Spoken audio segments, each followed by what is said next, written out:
Korang ingat lagi tak penangan drama Spark You? Atau kehebatan filem Sayang Salma yang pernah menjulang nama Nourish Karman sebagai antara aktris paling berbakat yang kita ada?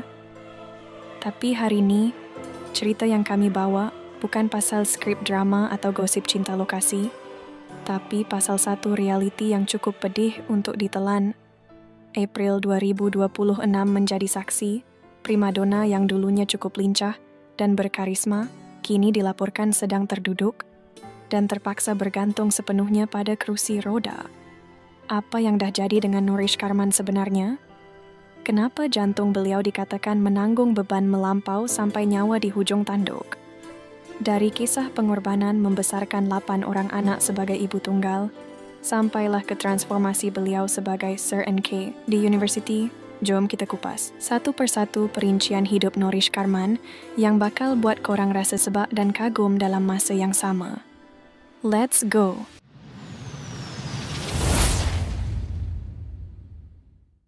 Khabar duka yang melanda Nourish Karman atau NK baru-baru ini benar-benar menyentap hati peminat seni tanah air.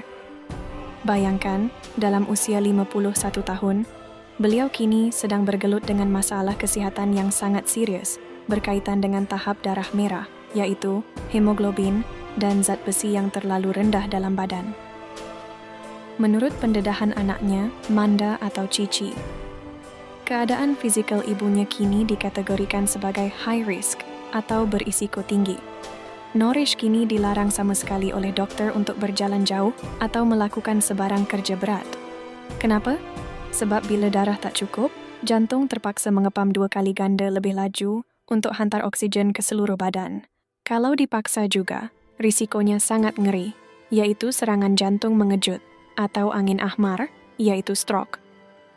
Penggunaan kerusi roda kini bukan lagi pilihan, tapi satu kewajiban demi mengelakkan komplikasi maut. Beliau sering mengalami sesak nafas dan keletihan yang melampau, sehingga memerlukan penjagaan rapi setiap masa. Sejak bercerai dengan Datuk Hashimuddin Abdul Qadir pada Julai 2008, Nourish memilih untuk terus hidup solo selama 14 tahun tanpa mencari pengganti. Fokusnya cuma satu, anak-anak. Beliau mempunyai 4 orang anak kandung hasil perkahwinan tersebut, iaitu Muhammad Hakim Amani berusia 26 tahun, Muhammad Hadi Amieran berusia 22 tahun, Nurhanis Amanda berusia 21 tahun, dan si bongsu Hak Alexander berusia 14 tahun.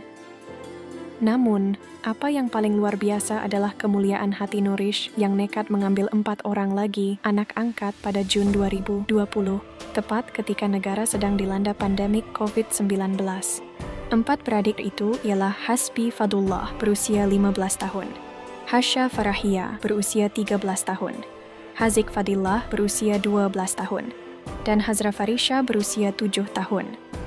Masa tu, Nourish sendiri tengah bergelut dengan masalah kewangan, tapi bila Jabatan Kebajikan Masyarakat, JKM, hubungi pasal budak-budak ni yang ibunya masuk penjara dan bapa dah meninggal, Nourish tak sampai hati. Dengan dorongan anak-anak kandungnya yang kata, "Mama, ambil mereka, kita besarkan sama-sama." Nourish buka pintu rumahnya seluas-luasnya. Beliau sangat telus dan tidak pernah merahsiakan status anak-anak tersebut kerana mahu mereka tahu asal-usul sendiri, walaupun kasih sayang yang diberi tetap sama rata. Walaupun wajahnya sinonim dengan watak diva atau antagonis, Nourish Karman sebenarnya adalah seorang yang sangat mementingkan pendidikan. Selepas menyepi hampir 6 tahun dari dunia lakonan, sebelum buat comeback berhijab dalam Takdir Cinta Terlarang pada 2025, beliau sebenarnya sibuk membina kerjaya dalam bidang akademik. Kini, NK berkhidmat sebagai pensyarah di sebuah institusi pengajian tinggi swasta, IPTS, mengajar subjek seni persembahan dan komunikasi.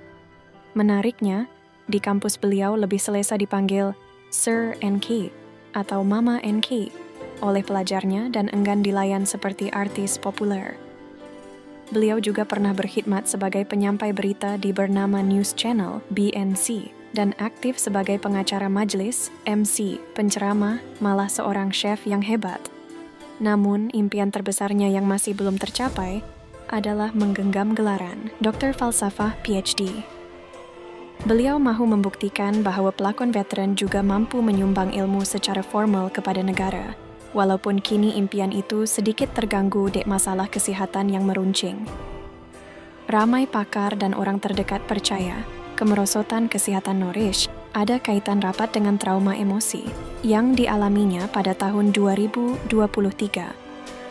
Tahun tersebut merupakan tahun paling gelap buat Nourish apabila bapanya, Karman Soekarjo, menghembuskan nafas terakhir pada Julai 2023. Belum pun sempat air mata kering, hanya selang 41 hari kemudian, yaitu pada Agustus 2023, ibunya pula, Sherifah Salmah Al-Junaid, menyusul ke negeri abadi. Kehilangan dua insan tersayang dalam tempoh yang sangat singkat ini dilaporkan memberi kesan psikologi yang amat mendalam sehingga menjejaskan sistem imun badan beliau. Kini, dikala beliau sedang berjuang untuk sembuh, keluarga Nourish sangat mengharapkan doa serta bantuan kewangan daripada orang ramai bagi menampung kos rawatan pemindahan darah dan penjagaan rapi yang sangat mendesak. Beliau tetap teguh dengan prinsip hidupnya, hanya Allah, anak-anak dan pendidikan menjadi keutamaannya sekarang. Korang, itulah dia kisah penuh warna-warni dan air mata seorang legenda bernama Nourish Karman. Dari puncak populariti sebagai aktris, sampailah menjadi pensyarah yang gigih, beliau dah buktikan yang dia adalah pejuang sejati. Sekarang, giliran kita pula untuk tunjukkan sokongan. Bayangkan 8 orang anak sedang menunggu kepulangan ibu mereka yang sehat di rumah.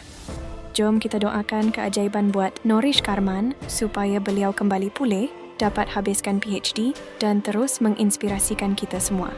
Kepada yang ingin membantu, korang boleh rujuk info di ruangan deskripsi atau di media sosial anak beliau Manda.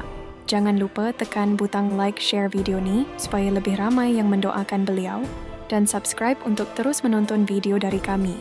Hargailah setiap saat bersama orang tersayang. Kita jumpa lagi. Assalamualaikum.